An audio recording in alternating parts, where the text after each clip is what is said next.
Hello everybody, it's time for another edition of ZBEST DIY camera equipment restoration videos. And today we're going to be looking at the Konica Auto S2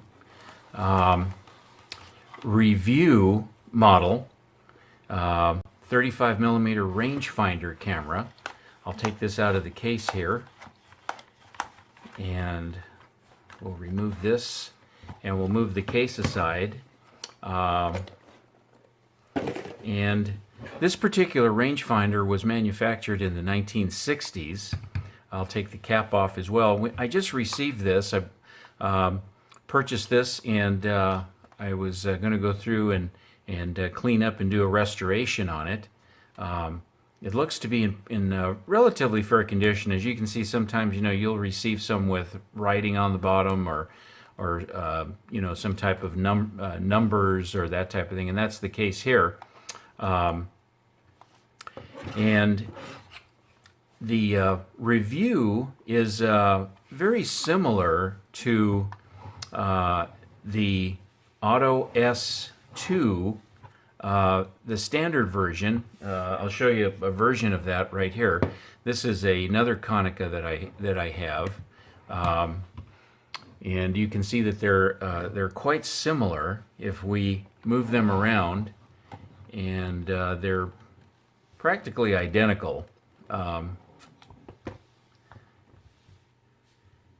Bottoms as well. This one I have the particular battery door off. I typically never store my cameras with batteries in them, and I leave the door off so that when I go out to shoot with them, the battery has to be installed, and you're putting in a fresh battery. But you can see these are very, very similar cameras. And the difference is this particular version has got the pull-out standard lens shade that came with the S2. This does not, although these do typically have them, but this one particular sample did not have that as well. I'll move this model aside, and what we'll do is we'll show some tips and steps in initially taking a look at a vintage camera that you might pick up, and clean up and do the initial restoration. So I'm going to leave that here for now. This is a yellow filter that came with the camera, which will clean up and tidy up. So I'll leave that for the time being, and we'll get right to the restoration of the Konica Revue Auto S2. Okay, so we're going to go forward now and kind of talk a little bit about the Revue Auto S2 camera. This particular version has the Konica Hexanon 1.8 f1.8 lens, which is a very fast lens, terrific lens. The Konica lenses were well known for their sharpness, contrast, and clarity. Very fine lenses, and in the day when these were sold, these were really a great value for the camera that it was. It features a exposure window on top of the camera, as well as when you look inside and on the top area, you could see the f-stops that you were working with. Has a self-timer. It's a rangefinder. It has a really nice large rangefinder window inside that you can look through and compose your pictures. The focus ring is here to the side, and this is pretty handy, this larger knob to grab and focus, fine focusing your camera. Has a nice film winder, large handle, typical of those in the day. It could tuck away from the body when it's not in use. And it also had a PC contact for a flash. No hot shoe was available on this particular model. And what is a particular note on this is this was the Revue brand that was, this was a actually subcontracted for the company in Nuremberg, Germany, known as PhotoQuell, which was a large retailer of camera and photographic equipment. PhotoQuell sold a variety of film cameras and other optical instruments such as binoculars and sighting mechanisms, and produced these particular cameras under the name of Revue or Revue Flex. Over the years, these cameras were released in the European market, and they were retailed by PhotoQuell, who had the agreement, with Konica to manufacture sell the Revue brand, which was their own particular brand. And then also the company called Cosina would also manufacture for PhotoQuell with licensing from Konica for the manufacture, of these cameras as well as many others. Cosina would manufacture cameras for many other brands over the years.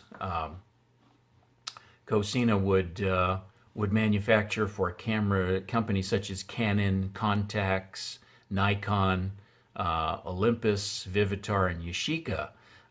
And Cosina also manufactures the modern Voigtlander Bessa line of cameras and optics, along with the newly revived Zeiss Icon rangefinder camera and lenses today. So Cosina had a long history of manufacturing optical glass and cameras, and so this particular model, the Revue, was a 35mm camera. As you can see, the interior was pretty standard stuff for the day. Film pressure plate here. When you get one of these cameras, you got to make sure, like with any camera, that the pressure plate is still intact, because that keeps the film flat against the film gate here, and that makes sure that your pictures are sharp and you have a flat plane of clarity going over the entire format, size 35mm. So that's kind of a quick review of the camera we're working with. This went up to 500th of a second, all the way down to B or bulb, and that was for open timed exposures. You could put a shutter release cable here if you would like. Film counter wheel. You have a shoe, cold shoe they call it, for flashes, but you did have to attach. So if you are looking for a camera such as this, you do have to get a flash that is attached with the PC contact, they call it right here. This particular camera is a 55mm filter size, which is this particular filter. This actually came with the camera. This needs cleaning as well. We'll tidy that up as we go along. And then also your lens cap as well. Always a good idea to have a lens cap on your cameras so that you're protecting your lenses and you protect your investment. It's a very nice looking camera. It holds very well. It's a little bit heavier than some others, like the Yashica Electro 3.5 that was available in the day, and some of the Minolta products and Canons and things like that. But it's a really nice camera to hold. I really like these Konica Auto S cameras. They made a series of Konica Auto S. They have also the 1.6, which has the faster 1.6 lens. These were limited manufacture with a 1.6 as well. But you can see they're very similar, other than the Konica name, which is typically here, and then this says Revue. And along with that, I'll just scoot these aside.